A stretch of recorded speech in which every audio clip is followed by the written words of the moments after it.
Suddenly, my parents appeared out of the blue, making a racket at the car windows, asking if someone had needed a favor. "Dad, what's this about?" "You're always so hard-headed. Just chill and persuade Ethan to step aside. Tell him to announce he's stepping down because his dad's the better choice for shaman," they insisted. It turned out, my parents and Ethan's folks had joined forces, aiming to dethrone Ethan from his destined role as the future shaman. Shockingly, I saw my mom with something that looked like a crowbar, raising it high before smashing it through the window, shattering glass everywhere with a thunderous crash. They later claimed to have found a suicide note in Ethan's car, which supposedly went off a cliff. This left me in utter disbelief. But then, about a week after they found the car, an envelope was delivered to me by courier, marked with a specific delivery date. Panicking, I opened it to find a letter and a key. "Read this without letting our parents know." Ethan's message read. It was clear he had written this as a precaution, should anything happen to him. "If I'm still here when you get this, just laugh it off and return it. But if I'm gone, Camila, use what's in this locker and head straight to my uncle's place." My friend Eleanor and I understood the gravity of the situation. We packed essentials and dashed to my uncle-in-law's, seeking refuge for us and our children, and to expose our parents' actions. My name is Camila, and at 30 years old, my life took an unexpected turn. Up until a week ago, I could have said I was just a regular mom. Now, I'm a widow with 2 kids. Everyone's been saying that Ethan probably took his own life after his car was found wrecked at the bottom of a cliff, with a supposed suicide note. But that doesn't add up to me. Ethan had no reason to end his life, certainly not on his own. Ethan and I first crossed paths while working at a housekeeping hotel connected to a real estate business, a dream job for me ever since I was captivated by a grand hotel visit as a child. My passion for the tourism industry led me to choose a relevant university program and work part-time at a hotel during my studies, eventually securing a position at the resort of my dreams. The place was notorious for its rigorous training. I almost quit early on. The only thing that kept me going was a senior colleague, who turned out to be none other than Ethan. After supporting each other through tough times, we dated for 3 years before getting married. It came as a surprise when I learned Ethan was actually the nephew of the chairman of the real estate group we worked for, and it was expected he'd join the higher ranks of the business eventually. Yet, at that time, he was still in the midst of his training. After we got married, Ethan transitioned from working at the housekeeping hotel to joining the family's real estate business, where he began to make his presence known around his uncle, the chairman. Initially, this business was a small, local real estate venture that saw significant growth after the war. The group's expansion, particularly remarkable during the bubble economy era, was largely attributed to the current chairman, the second leader since the group's foundation. His strategic decisions helped the company withstand the burst of the bubble economy, and later, the venture into resort development also saw steady progress. However, complications arose when the chairman fell ill last year. With no children of his own, he chose Ethan as his successor, a decision that unfortunately seemed to hasten Ethan's untimely demise. I was in disbelief when the police informed me of Ethan's passing. During this difficult time, Ethan's parents incessantly called, their tone attempting to simplify the gravity of our loss with remarks like something terrible has happened to Ethan, hasn't it? And it's going to be hard on your own, Camila. Why don't you come stay with us? With Ethan gone, things will be financially tough, won't they? Their words meant to seem caring, felt hollow and infuriating. I told them I couldn't think about the future at that moment and ended the call, pondering what steps to take next. My interactions with Ethan's parents had been limited. I had only met them twice, once when we announced our marriage and then at our wedding. They hadn't been present for any significant milestones in our lives, including the births of our son and daughter. Ethan had always maintained a distance from his parents, describing them as people who lacked initiative and depended on the success of others. Despite holding titles within the Wilson Real Estate Group, they were effectively sidelined to prevent their interference, given tasks without substance to keep them occupied, often under the pretense of business inspections. Ethan's disdain for his parents' lack of ambition contrasted with his relationship with his sister, Eleanor, and her husband, Jacob, who was not involved in the family business. Ethan and Jacob shared a close bond, often spending time together whenever Jacob was in town for work, much to Eleanor's mock jealousy. Despite the complex family dynamics, Eleanor and Ethan remained supportive of each other, both understanding the challenges of dealing with their parents. Eleanor lived a different life, married outside of the family business, and resided in the city with her husband. She often remarked on the stark difference in how their parents viewed her and Ethan.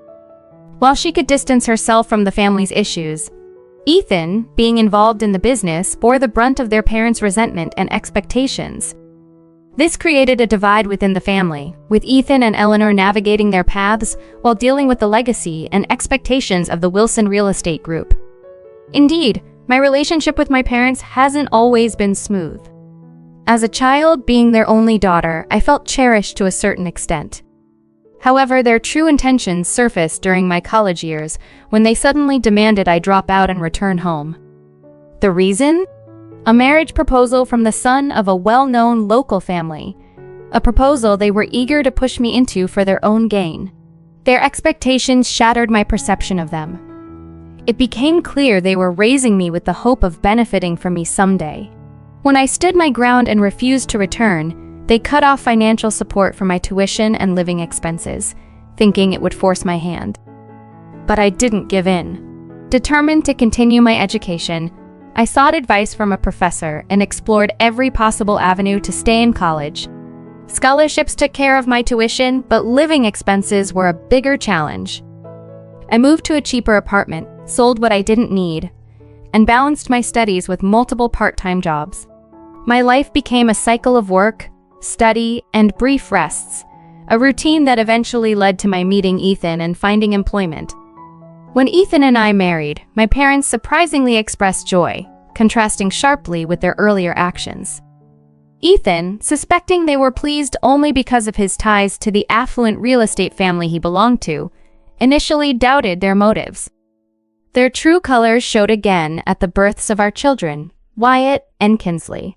My parents' comments about our children ensuring our future and, by extension, theirs revealed their ongoing expectations to benefit from our lives.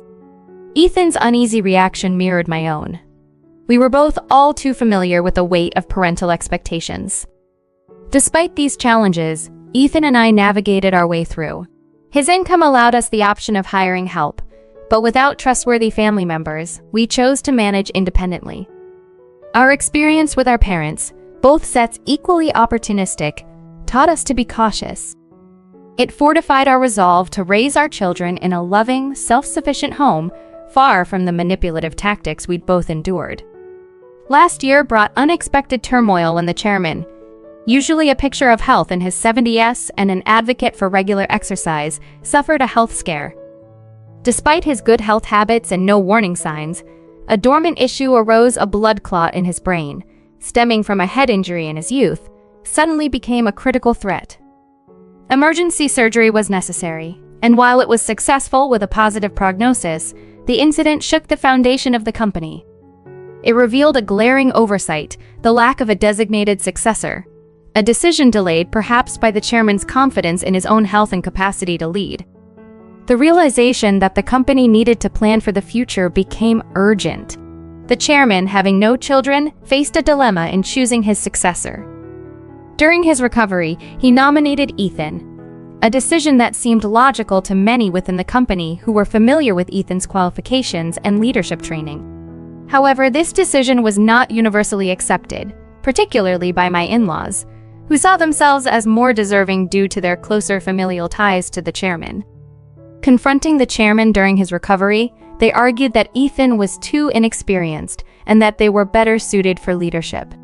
The chairman, however, dismissed their claims, asserting that entrusting the company to them would lead to its downfall.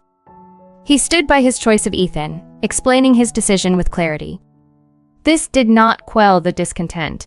Pressure mounted on Ethan, with some family members insisting he resign in favor of his parents, their requests quickly escalating into threats. Concerns grew that these threats could extend beyond mere professional disputes, potentially endangering us and our children. At first, it was hard to believe they would go to such lengths, but Ethan was convinced. To him, These weren't mere family squabbles. They were signs of a deeper disregard for familial bonds, viewing children merely as means to an end. Comparing our parents, Ethan believed mine were merely opportunistic, hoping to benefit from our success indirectly. In contrast, he saw his own parents as directly manipulative, actively seeking to usurp what wasn't theirs by right. This situation left us contemplating our next steps, considering the safety and future of our family amidst the power struggles and familial tensions. When faced with the dilemma of ensuring our family's safety amidst the turmoil within our extended family, I realized how much I cherished the peaceful and trusting environment we had built. Determined to protect this haven and prevent any harm, Ethan came up with a proactive plan. First, we'll enhance the security around our apartment to deter any potential intruders, Ethan proposed, addressing my growing concerns for our children's safety. And when you're out with the kids, Camila, please be extra cautious. I'll talk to my uncle about hiring a security service to keep a discreet watch over you during your outings. I agreed, understanding the necessity of these measures. From then on, I made it a point to visit crowded places whenever I took the children out. I also began to actively participate in gatherings with other mothers, something I had previously been reluctant to do. I figured being in a group would decrease the likelihood of any harmful attempts against us. Unfortunately, our precautions were not foolproof. During a leisurely day at the park with the children and some friends, a startling incident occurred. A woman, under the guise of a casual passerby, tried to abduct my daughter. Thankfully, a vigilant security guard stationed unobtrusively nearby intervened promptly, thwarting her escape. The woman's identity and motives remained a mystery, but the event was a chilling reminder of the dangers lurking in the world. After this incident, we recognized the importance of being alert to all forms of threats, whether motivated by greed or mere mischief. Yet, an oversight remained my parents. They confronted us unexpectedly in the apartment parking lot one day, just as we returned from shopping. In a panic, I quickly secured the car and attempted to shield my children from what was unfolding. Why are Grandma and Grandpa behaving like this? I'm scared, Mom, my child voiced in fear. With a heavy heart, I cracked the window open slightly to communicate, though I wished for no interaction at all. What do you want? I asked, trying to maintain composure. They requested no, demanded that I persuade Ethan to resign from his potential role as chairman, suggesting it was out of order for someone so young. The air grew tense, and their intentions were clear, especially when my mother brandished something resembling a crowbar. In a swift motion, she shattered the car window, causing chaos inside. Get down. I instructed the kids, pressing the car horn repeatedly to signal for help. The security, ever vigilant, was quick to respond to our distress. This episode was a stark illustration of the lengths some would go to for power and control, showcasing the need for unwavering vigilance and protection in the face of familial greed and ambition. Our resolve to guard our family's safety and harmony had never been stronger. Sure enough, as the commotion outside our car escalated, the sound of security guards rushing towards us filled the air. My parents, realizing they were about to be confronted, hastily retreated, jumping into their car and fleeing the scene. The security team reached us, immediately inquiring about our well-being. We're okay, Mom, my son assured loudly, despite the chaos and the rain of glass shards that had fallen on us. We decided to head back to our apartment, with the guards kindly escorting us to ensure our safety. The building manager, upon hearing what had transpired, was appalled and promised to reinforce security measures to ward off any further attempts by outsiders. That evening, when Ethan returned home, I recounted the harrowing events.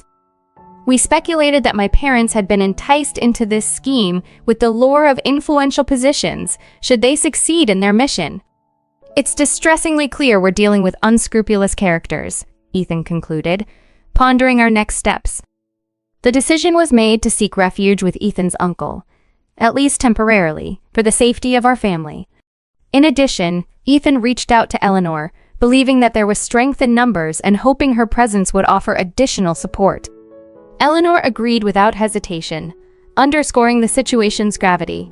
Eleanor arrived at our home the next day, having discussed the circumstances with her husband, James, who, despite being tied up with work, promised to investigate further and join us when able. This brief respite allowed us to share a laugh and find some comfort in our togetherness, a fleeting moment of relief amidst the turmoil. However, our situation took a dramatic turn the following day with a phone call from the police, informing us that Ethan's car had been discovered at the bottom of a cliff. The news was shocking, and I struggled to process the implications. At the hospital, the reality of the situation began to sink in, yet it felt surreal. The police had found what appeared to be a suicide note in the car, suggesting Ethan was overwhelmed by the pressure of his expected role within the company. But accepting this narrative was impossible. Ethan had always approached his responsibilities with determination and care. The thought that he might have chosen to end his life was inconceivable to me.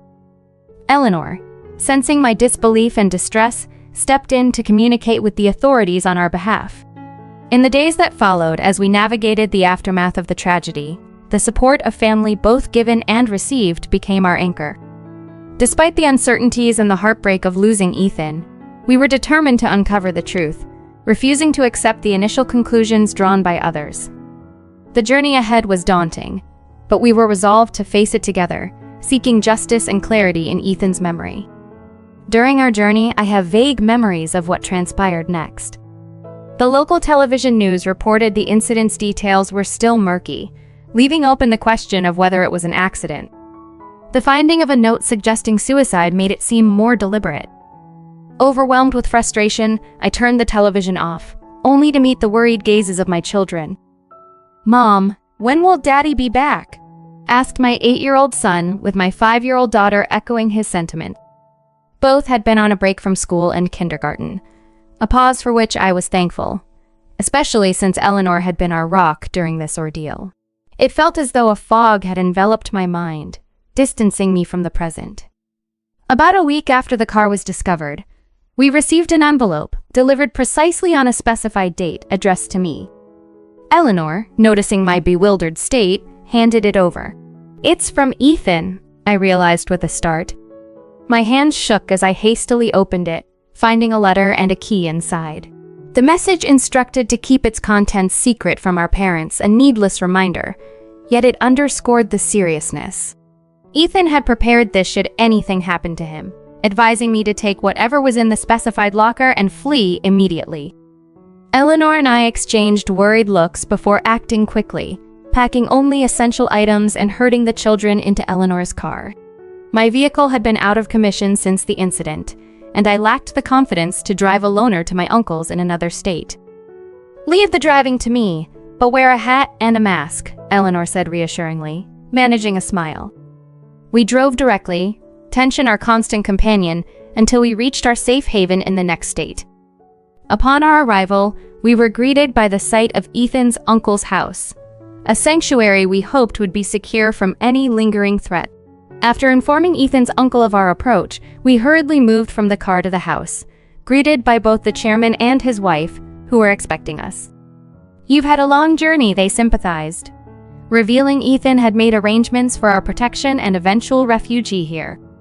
Apologies tumbled from me, our predicament leaving us no other choice but to seek their shelter.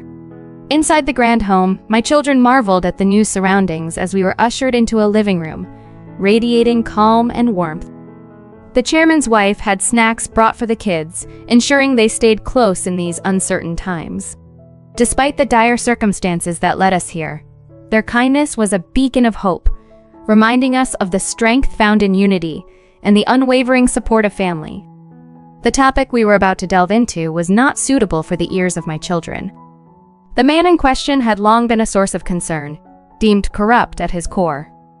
Yet, without a clear-cut reason, we hesitated to ostracize him from our circle, a decision that eventually led to turmoil. "It's not your responsibility, Uncle Hudson," I assured him, acknowledging that both Ethan and I had endured the misfortune of having difficult parents. Delilah, beside us, lamented that perhaps they should have formally taken Ethan into their family much sooner.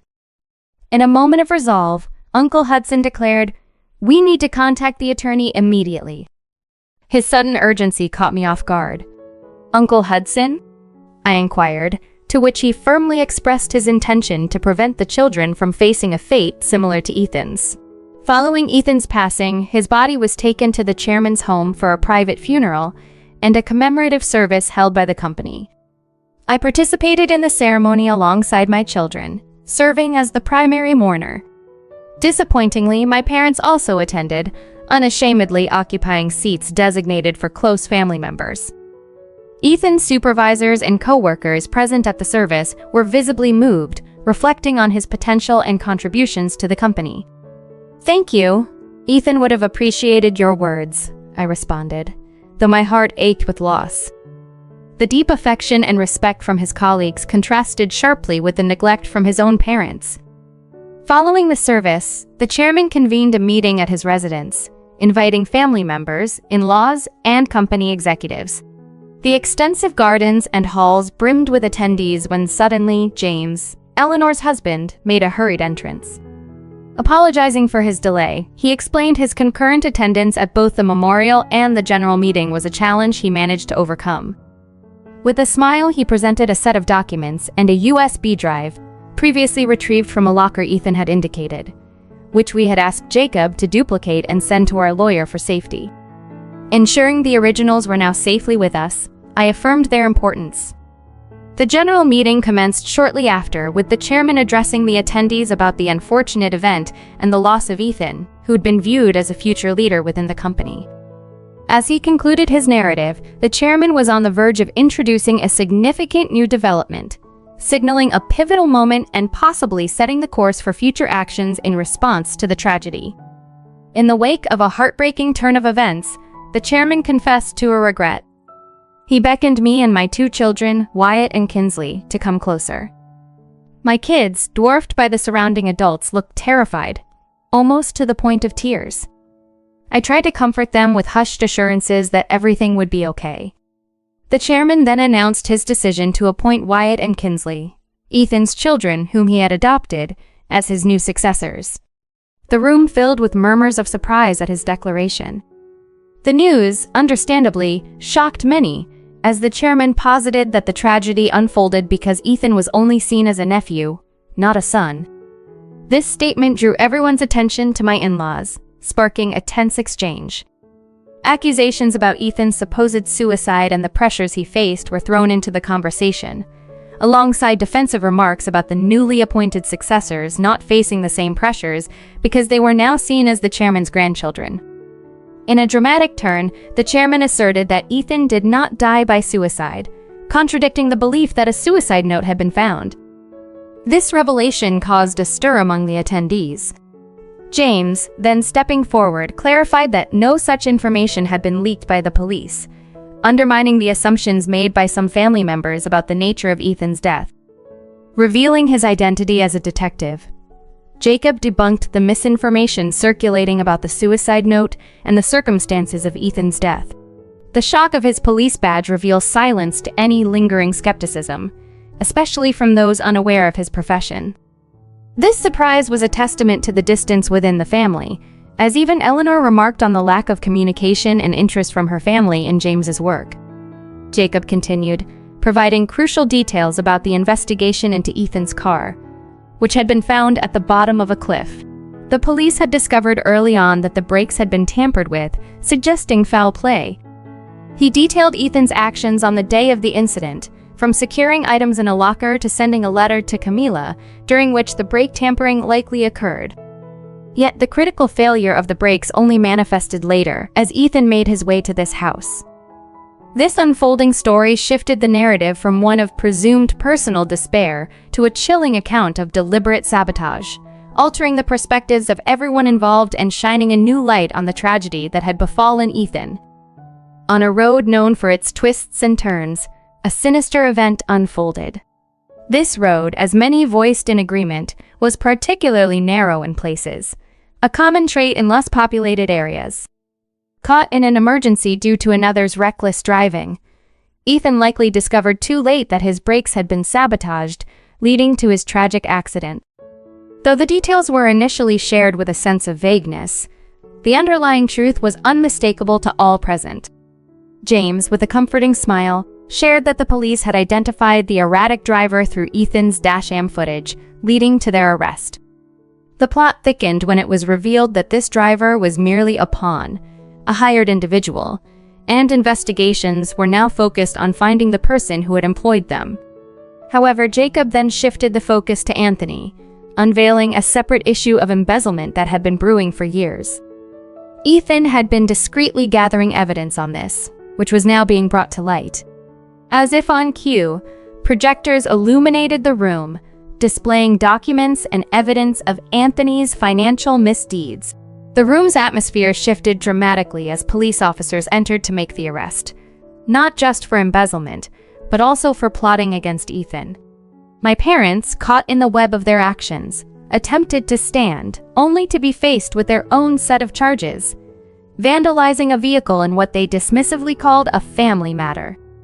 I confronted them, denouncing their actions as unforgivable, especially given the danger they posed to their own grandchild.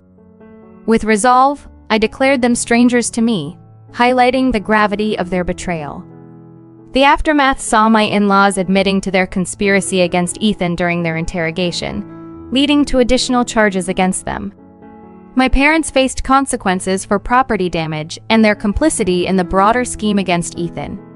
The local media quickly picked up on the scandal, broadcasting the unraveling of a family embroiled in deceit and criminal activities across regional platforms. This revelation marked a turning point, exposing the depth of the treachery and setting the stage for a reckoning that went beyond the personal grief and loss experienced by those closest to Ethan. The community watched as justice began to untangle the complex web of lies and betrayal, promising a closure that was both necessary and long overdue. The shocking crime, with parents at its heart conspiring against their family, captured the nation's attention, becoming a hot topic for news outlets and talk shows alike. In today's digital age, the scandal left an indelible mark on their reputations, forever tarnishing their names online. The consequences of their actions lingered far beyond any potential release from custody, but that was no longer my concern. Since the ordeal, we found a new home in Uncle Hudson's house, welcomed into a space that was now ours. Delilah, Hudson's wife, took a particular shine to my children, showering them with affection, perhaps even more than usual. Her desire for children of her own, unfulfilled, found an outlet in caring for mine, which I viewed as a blessing under the circumstances. The transition was tough for my children, who had to move schools in the midst of dealing with the loss of their father. The guilt of involving them in such adult conflicts weighed on me, yet ensuring their safety justified the move. Meanwhile, the chairman, my children's adoptive grandfather, committed himself to maintaining his health, determined to stay strong for them until they reached adulthood. Our days at Hudson's house are filled with a new routine. "Tea is ready," announces a familiar, comforting rhythm to our lives. I focus on supporting my children and providing company, uncertain of my role but committed to making the most of our situation for their sake. Amidst the upheaval, we strive to build a life filled with as much normalcy and joy as possible, holding on to hope for the future.